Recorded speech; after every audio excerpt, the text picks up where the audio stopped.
지금 이 시각 여러분이 주목할 만한 이슈 살펴보겠습니다. 어제 저녁 부산역에 도착한 KTX 열차 하부에서 화재가 발생했습니다. 인명피해는 없었지만 불길이 솟아오르는 등 위험한 상황이었는데요. 저 연합뉴스TV 제보 영상엔 시뻘건 불길이 고스란히 담겼지만 코레일 측은 단지 연기만 났던 것이라며 승객들에겐 따로 대피 안내도 하지 않은 것으로 드러났습니다. 고희훈 기자의 단독 보도입니다. 부산역 KTX 승강장, 열차에서 희뿌연 연기가 피어오릅니다. 아래쪽에는 시뻘건 불길도 눈에 들어옵니다. 부산역사 직원들이 급하게 뛰어와 소화기로 진화에 나섭니다. 소화액을 뿌려보지만 불길은 쉽게 잡히지 않습니다. 경기도 고양시 행신역에서 출발해 부산역에 도착한 KTX 105 열차에서 화재가 발생한 건 1일 오후 8시 20분쯤이었습니다. 목격자에 따르면 불은 이미 부산역에 도착하기 전부터 시작되고 있었습니다. 그런데도 코레일 측은 승객들에게 따로 대피 방송을 하지 않은 것으로 나타났습니다. 대피 방송도 없었고 불이 난 채로 들어왔는데 빨간색 불이 밑에서 계속 불똥이 튀고 불이 올라오는데 아무도 몰라요. 코레일 직원들은. 183명의 승객 중 다친 사람은 다행히 없었습니다. 시뻘건 불길이 눈으로 확인될 정도였지만 코레일 측은 단순히 연기만 났다고 강조했습니다. 대피 방송 이런 게 없었다고 하던데. 없을 수밖에 없죠. 왜냐면 이건 연기난 거예요. 그러니까 뭐냐면 그 자동차로 비교를 하면 바퀴하고 그 패드가 있어가지고 세잖아요. 그렇죠. 쇠끼리 부딪혀서 연기가 난 거예요, 그게. 상황 파악을 제대로 못한 것인지 사고를 축소하려 한 것인지 의문입니다. 그러니까 뭐 하지 않았으면 당연히 했죠. 그리고 그게 부산역 도착 직전이라서 그 상태 도착해서 고객들은 다 가셨어요. 자주 있나요? 그럼 이런 것들이? 에이, 그런 경우 많지는 않은데요. 많지는 않고. 네. 그래서 이거 연기. 제보자는 코레일이 안전의식이 없다고 지적했습니다. 완전 그거는 완전 불감증이고 그냥 은폐하고 그냥 아무 일 없었다는 듯이 넘어가려고 하는 코레일 측의 그건 아주 안이한 행동이죠. 코레일은 해당 열차를 기지에 입고시킨 후 세부 원인을 조사할 예정이라고 밝혔습니다. 연합뉴스TV 고희입니다. 최근 서울 지역에서 집안이 내려앉는 땅꺼짐 사고가 잇따르면서 시민들의 불안이 커지고 있습니다. 상하수도관 노화가 가장 큰 원인으로 지목되고 있는데요. 전조 증상을 미리 알고 있으면 사고를 막는 데 큰 도움이 될 수 있겠죠. 어떤 것들이 있는지 박효정 기자가 전해드립니다. 지난달 29일 서울 서대문구 연희동 땅꺼짐 사고로 승용차가 빠지면서 2명이 다쳤고 이튿날 사고 지점에서 약 30m 떨어진 곳에서 도로 치마가 포착됐습니다. 지난달 31일 종로 오가역 인근 도로에서 땅꺼짐이 발견됐고 같은 날 강남구 역삼동 지하철 언주역 근처 도로도 내려앉았습니다. 최근 5년간 집계된 땅꺼짐 사고는 957건. 원인은 낡은 상하수관 손상이 50%로 가장 많았고 다진 불량과 굴착공사 부실이 뒤를 이었습니다. 20년 이상 노후된 상하수도관은 물이 새기 쉽고 토사가 유실돼 도로 아래 빈 공간이 커지다가 땅꺼짐으로 이어지게 됩니다. 내려갈 땐 물만 내려가는 게 아니라 흙을 끌고 내려가니까 그 공동 같은 게 점점 커지게 되고 하수관에 의한 그 싱크홀 같은 건 발생할 수가 있고요. 서울시는 상하수도관을 점검하고 지표 투과 레이더 장비로 빈 공간을 발견해 복구하는 작업을 진행 중인데 그렇다고 땅속 빈틈을 다 잡아내기는 불가능합니다. 전문가들은 도로가 울퉁불퉁 깨지거나 비가 내리지 않았는데도 젖어 있는 경우 주의하라고 당부합니다. 앞서 연희동 땅꺼짐 사고처럼 도로가 휘면서 꿀렁거리는 것도 전조 증상입니다. 방지턱이 없는데도 덜컹거림이 반복적으로 지속된다든지 아니면 도로에 균열이 가 있다든지 하면 그 전조 현상이라고 볼 수 있기 때문에 서행을 하든지 아니면 차를 멈추든지 또는 우회하든지. 땅꺼짐 전조 증상으로 의심되면 소방당국이나 안전신문고 등에 적극 신고해야 합니다. 연합뉴스TV 박효정입니다.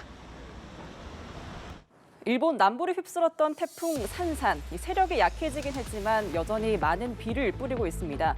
일본 기상청은 폭우로 지반이 약해져 산사태 등의 재해가 발생할 수 있다며 경계태세 유지를 당부했습니다. 강재은 기자입니다.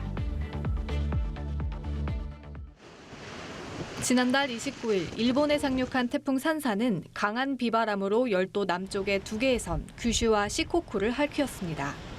나흘 동안 마을을 집어삼키고 지붕을 뜯어버린 태풍 산산이 1일 오후부터 열대 저기압으로 변했다고 현지 언론들은 보도했습니다. 최대 풍속이 태풍의 기준으로 삼는 초속 17m보다 느려졌다는 겁니다. 하지만 일본 기상청은 여전히 혼슈 중서부 지역에 큰 비가 내릴 수 있다고 경고했습니다. 또 그동안 내린 폭우로 지반이 약해져 산사태와 토지 침수가 발생할 수 있다며 경계 태세를 유지할 것을 당부했습니다. 이미 혼슈의 시즈오카현과 가나가와현 등에선 72시간 동안 수백 밀리미터에 달하는 비가 내렸습니다. 기상청은 추가로 주요 도시인 나고야와 오사카, 도쿄 주변으로 최대 100에서 150mm의 비가 더 내릴 수 있다고 보고 있습니다. 태풍의 세력이 약화하면서 교통마비도 일부 해소되고 있습니다.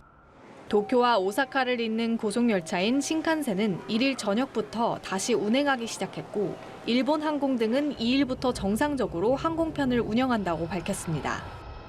하지만 규슈 지역의 고속도로 일부 구간은 이용이 금지되는 등 여전히 이동하기 쉽지 않습니다. 六ヶ坂ってから大分の方に行けれるトンネル、長いトンネルがあるんですよ。それで意外とそこを通って大分の方に坂の関とか、坂の市とか鶴崎とか。 교도통신에 따르면 태풍 산산에 의한 사망자는 7명으로 늘었고 부상자는 120명이 넘으며 1000가구 이상이 피해를 봤습니다. 연합뉴스 강재은입니다. 끝날 때까지 끝난 게 아니다. 요즘 프로야구를 보면 이 말이 떠오릅니다. 정규리그 일정이 한 달도 채 남지 않은 가운데 순위가 요동치면서 가을 야구를 향한 경쟁이 더욱 치열해지고 있는데요. 할풀리도 모자라서 즉 0.0000대의 승률 차이로도 희비가 엇갈릴 수 있다는 전망입니다. 박수주 기자입니다.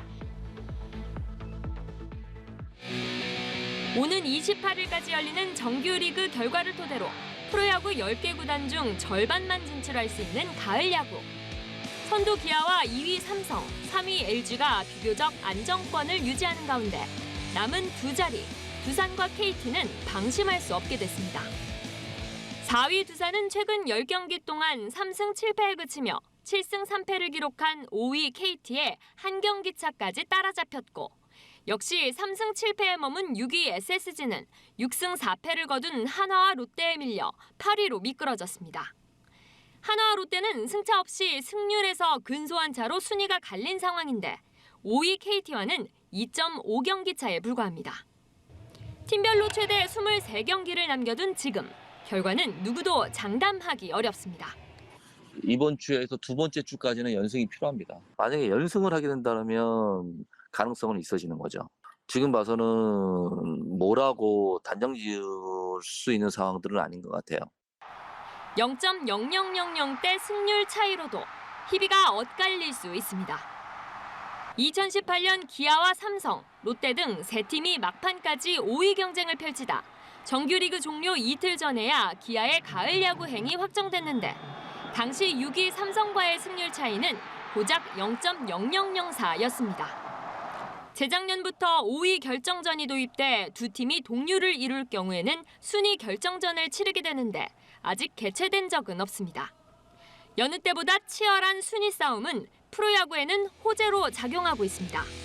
마지막까지 팬들의 발길을 붙들면서 이르면 이달 말 역사상 최초로 1000만 관중을 달성할 수 있을 것이라는 전망이 나옵니다. 연합뉴스 TV 박수주입니다.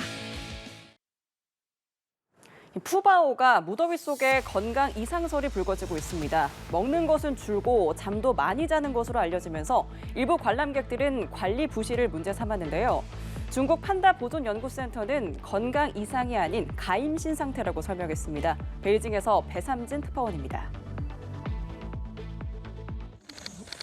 멍하게 관람객 쪽을 응시하는 푸바오. 대나무 줄기가 한가득 놓여 있지만 입에 대지 않고 숨만 몰아쉽니다. 야외 방사장 내 인공굴 속에 들어가 한동안 나오지 않기도 합니다. 먹는 것보다 관람객들에게 관심을 보이기도 하는데 심지어 두 발로 지탱하고 일어서서 한참을 바라봅니다. 아유, 天哪！哎呦，陪会，大家陪会一下。 먹는 것에 대부분의 시간을 보냈던 푸바오가 최근 식욕 감퇴와 함께 수면 시간이 크게 늘어난 것으로 전해졌습니다. 최근 일부 팬들은 폭염 속에 푸바오의 대나무 등 음식물 섭취와 활동량이 대폭 줄었다며 건강 이상설을 제기했습니다. 지난 1일 네티즌들이 올린 푸바오 관련 게시글에는 활동이 눈에 띄게 줄었고 오후엔 푸바오가 계속 잠을 자면서 관람이 취소됐다는 내용이 올라왔습니다. 이에 대해 중국 판다 보호 연구센터는 건강 이상이 아닌 가임신 상태라고 설명했습니다. 지난달 중하순 이후 심각한 식욕 감퇴와 활동 감소, 대변량 감소, 휴식 시간 증가 등이 나타났고 외음부 등의 뚜렷한 생리학적 변화가 관찰됐다고 밝혔습니다. 판다의 가임신은 실제 임신하지 않았는데도 호르몬 등의 변화로 몸이 임신한 것처럼 변하는 상태를 말합니다. 보통 한두 달 지속되다 정상으로 돌아오는데 움직이는 걸 싫어해 사육사가 불러도 응하지 않는 시기로 알려졌습니다. 암컷 판다는 대여섯 살에 번식이 가능한데 푸바오는 아직 만 4살로 짝을 찾는 작업은 내년 이후에나 이뤄지게 됩니다. 일부 네티즌들은 청소년기인 푸바오가 가임신이라는 주장이 설득력이 없다거나 세심한 주의가 필요한 가임신 기간, 무더위 속에 장기간 노출된 것이 문제가 된 것이 아니냐며 관리 부실을 꼬집고 있습니다. 베이징의 서남뉴스TV 배삼진입니다.